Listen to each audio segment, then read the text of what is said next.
Hi, this is Daryl Dabtap once again, and sa video na to, tuturuan kita kung paano ka magkakaroon ng maraming sales sa business mo para makatulong ako sa ginagawang business, mapa-online marketing man yan o digital marketing.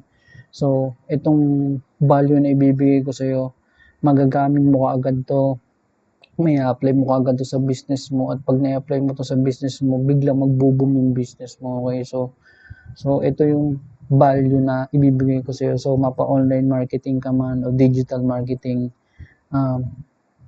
I'm sure na pag magagamit mo sa business mo to at makakatulong sa business mo to, and so yun yung so ano ba yung value na yun na pwedeng ibigay sa'yo. So para magkaroon ka ng maraming sales sa business mo is kailangan meron kang mga hungry customer.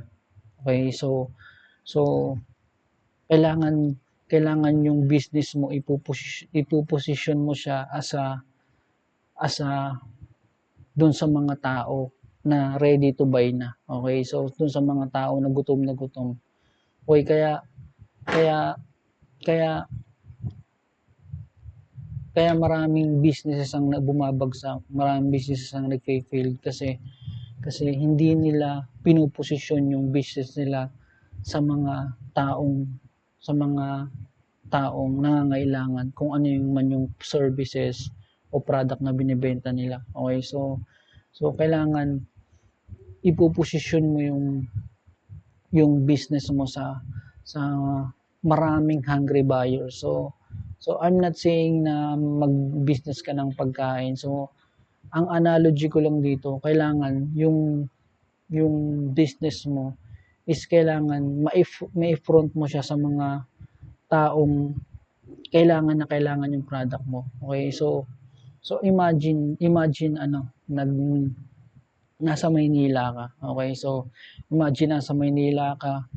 So yung mga tao na to, ito yung mga galing lang sa kaka-apply. Okay, so nag-apply sila ng trabaho, mula umaga sila hanggang tanghali. So gutom na gutom sila. Okay, so gutom na gutom sila. So dun sa front, dun sa corner,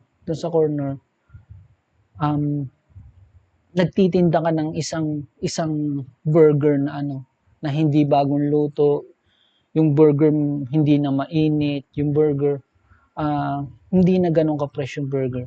Ano sa tingin mo, bibilin ba nila o hindi? So syempre malamang bibili nila yan kasi gutom na nga sila. Okay, so kasi pinosisyon mo yung business mo sa the right people. Tamang tao, yung iniharap mo sa tamang tao yung business mo. Okay, so in the same way sa business mo, no, o kahit anong business man yan, mapa-online marketing ka man, okay, so business opportunity man yung ginagawa mo. Okay, so kailangan maiposisyon mo siya sa mga taong nangangailangan ng product o services mo. Okay, so kaya yung ibang mga business ay nagfe-fail kasi hindi nila pinoposisyon sa tamang tao. Okay, so hindi sila kumikita, hindi sila nagkakaroon ng sales kasi hindi naman talaga kailangan ng tao yung mga products nila. Okay, so kailangan marunong kang mag-solve ng problema. Okay, tulad sa kanina sa pinakita ko sa iyo, kailangan ipakita mo siya sa mga hungry customers. Kailangan ipakita mo siya sa mga buyers na ready na bumili. Okay, so hindi dun sa mga taong walang pake sa business na ginagawa mo. Kumbaga, hindi sila gutom. Okay, so hindi kikita yung business mo pag hindi mo siya ipinront sa mga taong gutom na gutom para makuha yung product o services mo. Okay, so yun lang naman yung gusto kong i-share sa iyo, and I hope na makatulong sa itong value na binigay ko. I hope na may apply mo siya sa business mo, and I hope na magkaroon ka ng maraming sales sa business mo, and I hope na magtuloy-tuloy ka lang sa business na ginagawa mo. And kung nagustuhan mo to, i-like mo, mag-comment ka kung ano nagustuhan mo sa video na to, and And see you on the next video, and God bless.